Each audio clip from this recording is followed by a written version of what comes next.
teman-teman One Day Food, apa kabar? Sudah jam 2 siang, seneng banget ya Rizka Ogi bisa hadir menemani kalian di program kesayangan kita One Day Food.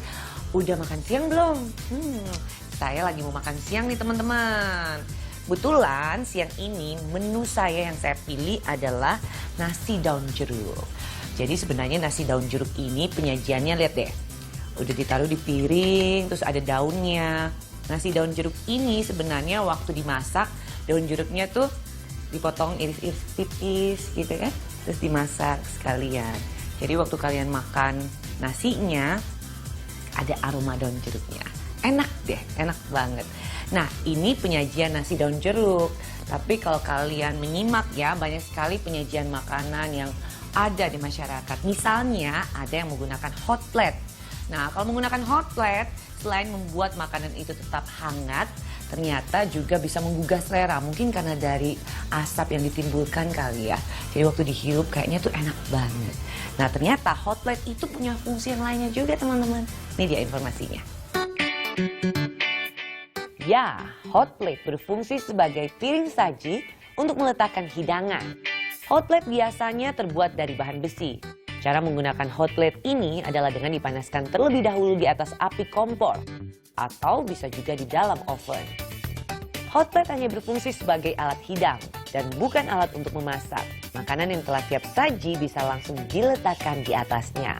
Satu hal yang perlu diingat adalah hot plate menyimpan panas dengan tingkat suhu yang bisa diukur dan distandarkan. Karena mengandung panas, tentu saja hot plate memberikan fungsi memasak juga, sehingga bisa mempengaruhi cara penyiapan bahan yang akan digunakan.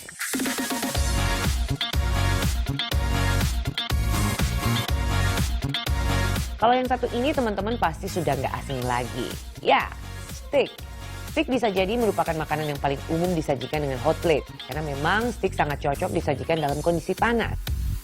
Dengan menggunakan hot plate, sajian steak bisa dikonsumsi pada batas enaknya, yakni hangat dan tetap lumer di mulut. Saus steak disajikan di piring panas menjadikan steak yang lebih beraroma. Beberapa jenis masakan lain yang bersaus atau menggunakan banyak cairan akan sangat cocok disajikan dengan cara hot plate. Karena saus yang panas dan bahan utama akan menjadi satu, lalu menghasilkan paduan aroma yang hangat dan pas. Jenis masakannya seperti mie kangkung. Hidangan satu ini merupakan kegemaran mayoritas masyarakat Indonesia. Rasa sayur yang gurih dengan kuah yang segar memang pantas disajikan dalam hot plate. Enak. Nah, teman-teman, itu tadi informasi yang saya bagikan tentang hot plate. Tapi muncul pertanyaan di saya, kalau kita makan hot plate itu kan menggunakan piringan yang panas, ya dong? Kadang-kadang bisa menyebabkan makanan itu overcook. Tapi sebenarnya yang menjadi pertanyaan saya, kalau kita makan makanan dalam keadaan panas seperti itu, kira-kira ada efeknya nggak sih buat tubuh kita? Coba kita tanya ahli yuk.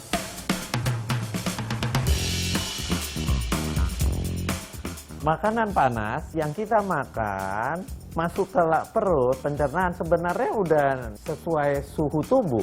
Jadi panas kan cuma rasa di mulut. Begitu tertelan masuk ke lambung, dia menyesuaikan dengan suhu tubuh. Apakah menjadi lebih baik? Tidak juga. Ya biasa aja gitu. Nah, yang penting adalah ada orang-orang tertentu yang kesukaannya memang makan yang panas. Sehingga dia dapat lebih menikmati makanannya. Bagi lambung panas, kalau yang panas sekali ya masuk ke lambung masih panas, itu akan merangsang lambung. Tapi kalau panas kan orang nggak kuat makan yang terlalu panas. Ya biasanya udah netral masuk ke dalam, nggak masalah. Nggak apa-apa. Tapi bahan makanan yang terlalu lama dipanaskan itu zat gizinya akan banyak terbuang. Nah itu tadi penjelasan dari ahli gizi dari sisi gizinya teman-teman. Sekarang kalau kita makan makanan dalam keadaan panas seperti ini biasanya kan akan berdampak pada gigi juga. Kadang-kadang suka rasa ngilu dan lain sebagainya. Coba kita tanya dokter gigi ya, kira-kira apa sih efeknya?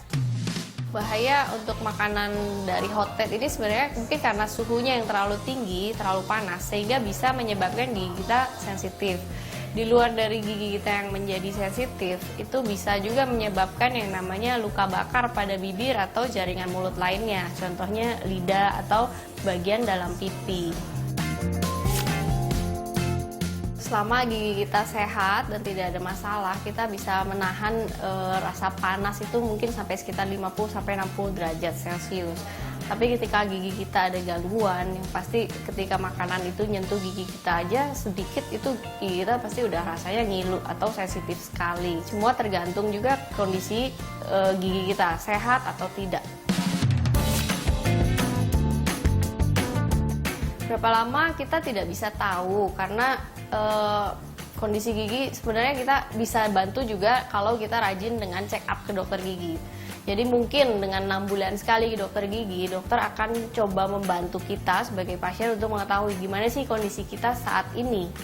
Kondisi gigi saya sehat atau tidak, nanti dokter yang akan membantu untuk memberitahu. Jadi jangan sampai ke dokter gigi 2 tahun atau 3 tahun dengan kondisi datang adalah sudah terlambat, sudah berlubang, sudah sensitif, dan yang lain-lain ya mungkin saja terjadi. Jangan kemana-mana dulu, karena setelah ini saya akan membahas tentang kubis. Buat teman-teman yang senang sayuran kubis, informasinya menarik banget. Tetap sama kami ya.